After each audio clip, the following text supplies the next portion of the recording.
Okay, here's a second demonstration for PLCs, and this one we're going to have a silo and we have to load boxes and whatnot. So the first thing we're going to do, and this one will actually show it, we just went from the program, so we need to download the program and then we need to go to run. Now the way this works is we have our start and stop, but we also have the position switches. In position A, nothing is supposed to happen when we hit start, and nothing happens. In position B, we're supposed to move the box over to the fill, to our hopper, fill it up, and then when it's full, move it down the line.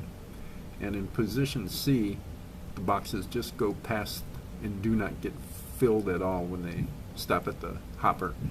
So position A, we can see nothing happens. Then we go to position B, and if we hit start, we move down, we fill the box, we move on.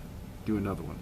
And you can see that in position B, our run light is on. We show when we're filling it up, and when it's full, it just goes on for a split second.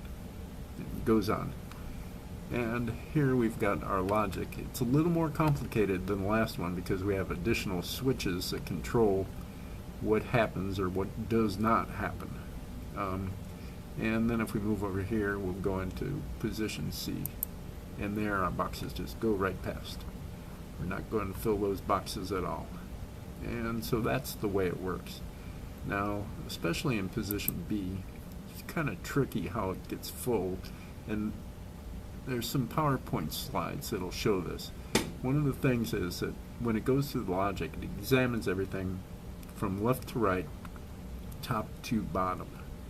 And so where these things are ordered, which rung is first, makes a big difference as to whether it fills correctly, like this one is, or whether you can get an error. And we'll show that in a second. But that's the demonstration part of it. And now, if we look at our PowerPoint, okay, this is what we show the importance of how the rungs are positioned in the diagram. And they do go from left to right and top to bottom. Now we've got a sequence of 3 slides. They all have the same logic, but in different orders.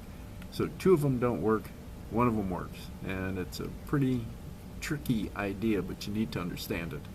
So this first one, what we do is we set the flag, but we set it after we use it. So that won't work. You have to set the flag before you use it. Otherwise you'll get eventually an error condition. Now the second one, same problem.